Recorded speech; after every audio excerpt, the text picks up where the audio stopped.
Nowadays, electric mobility is gaining good momentum in the country, and it will be an important tool to develop pollution-free transport. There is no benefit again in producing coal-based electricity.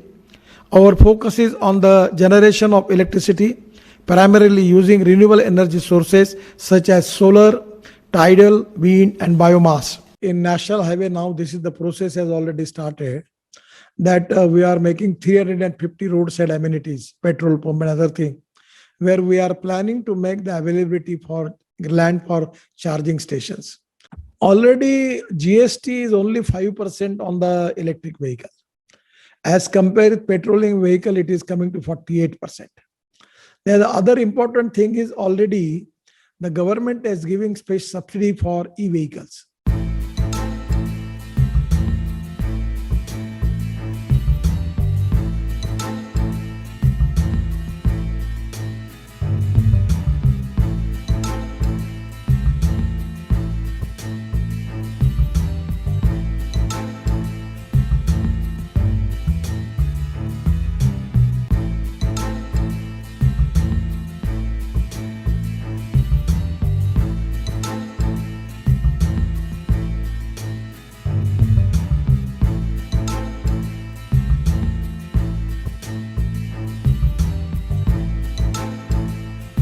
Nowadays, electric mobility is gaining good momentum in the country, and it will be an important tool to develop pollution-free transport.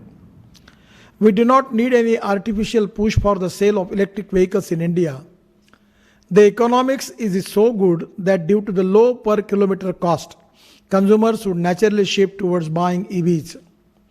The per kilometer cost of petrol-based vehicle is ₹10 per kilometer. For diesel, it is ₹7 per kilometer, and for electric, it is only ₹1 per kilometer. The government intends to have an electric vehicle sales penetration of 30% for private cars, 70% for commercial cars, 40% for buses, and 80% for 2 and 3 wheelers by 2030. We must understand that electricity only contributes to around 70% of India's energy consumption, and we aim to increase the contribution of electricity, especially cheap, clean, and green electricity in our energy basket. There is no benefit again in producing coal-based electricity. Our focus is on the generation of electricity, primarily using renewable energy sources such as solar, tidal, wind, and biomass. The solar-based electric generation cost is very cheap and ensures a zero carbon emission cycle, and we can fulfill the domestic EV charging through a rooftop solar system. The average retail electricity tariff across the country range have high between ₹7 to ₹8 kilowatt per hour. The backup power with diesel generator sets also cost as high as ₹20 per kilowatt hour, whereas the cost generation from solar is less than ₹2 per kilowatt hour. The rooftop solar can solve the twin problem of high electricity cost and low grid reliability, and thereby saving cost and improving their competitiveness. The domestic charging through solar parks, solar PV cells, and rooftop solar system at malls, parking lots, commercial places, at homes would make EVs more adoptable and affordable. We can generate 81% of value of lithium-ion batteries in India. Further, I am personally pushing for research on alternative battery chemistries such as sodium-ion, zinc-ion, aluminum-ion batteries, which would further reduce the cost of EVs in India. Mass demand of electric vehicles, indigenous battery technology, and localization of EV parts will lead to the same capital cost in comparison to petrol and diesel versions today due to economic of scale. Central and state governments are promoting and supporting the EV ecosystem in the country through favorable policies, incentives, subsidies, tax exemptions, loan facilities on both supply and demand sides. About $8 million has been allocated for the domestic automobile and parts manufacturing industry through a production linked incentive PLI scheme. The government has allotted $3 billion for the manufacturing of advanced battery cells. EVs are much simpler device from manufacturing point of view, which is why traditional auto manufacturers are going to have through competition from startups and new entrants in the field.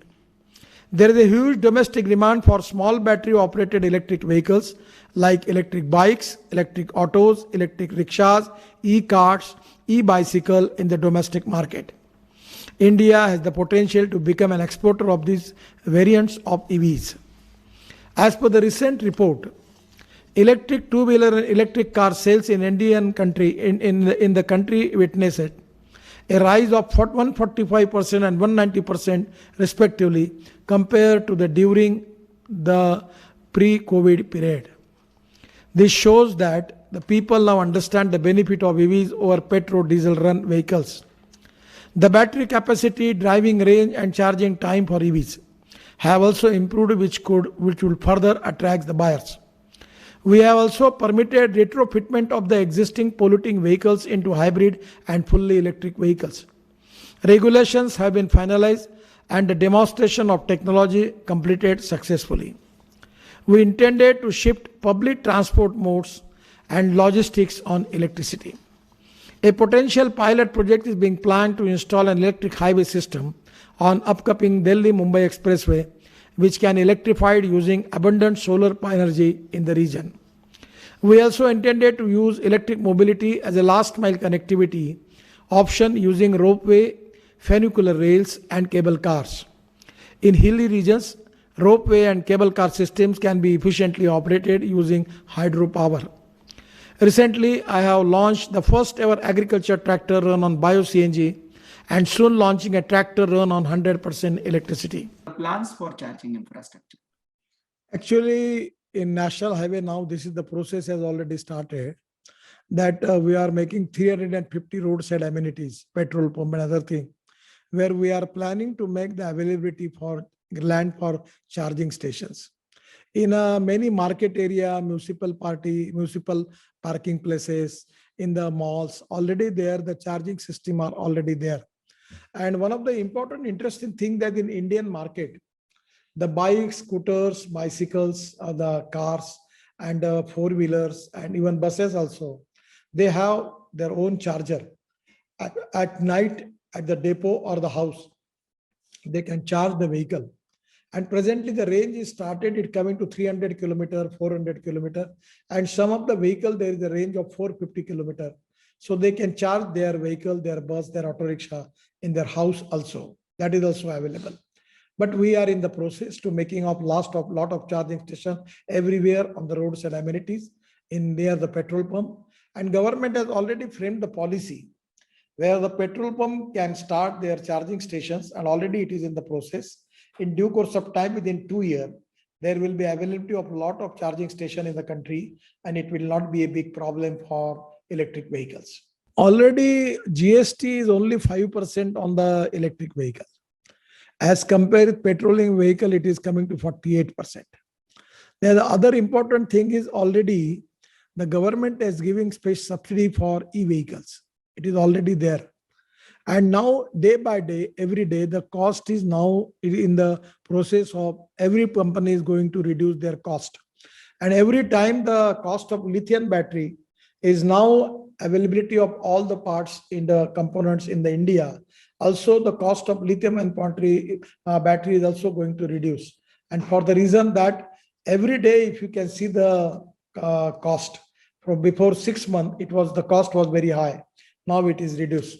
So I am confident within 1 year or maximum up to 2 years, the cost of petrol vehicle and e-vehicle will be same. And the cost of fuel compared with the petrol and electric, there is a huge margin is there. So 100% people will give their priority for e-vehicles. In my own city in Nagpur, I am using electric vehicle, electric SUV I have. And a lot of people are now using e-vehicles. E-bikes are also popular in the market. E-auto rickshaw are there, e-bikes are there. Then e-auto rickshaw, e-rickshaw is very popular in India. Out of 1 crore people, they were pulling mechanized driven, they are pulling their rickshaw by their legs. And it's very unfortunate and bad for Indian society. Now they are pulling to be mechanized driven e-rickshaw. And that is to be one of the successful experiment in the rural and every part of India that people are using e-cart and e-rickshaw, mechanized driven e-rickshaw. So the changes are already going on. And in due course of time, 100%, there is a great change in Indian scenario. So 100%, there is a huge market for that. And every day the cost is reducing. And I'm confident that as early as possible, it will come to equal to petrol vehicles. And government is supporting e-vehicles by all ways.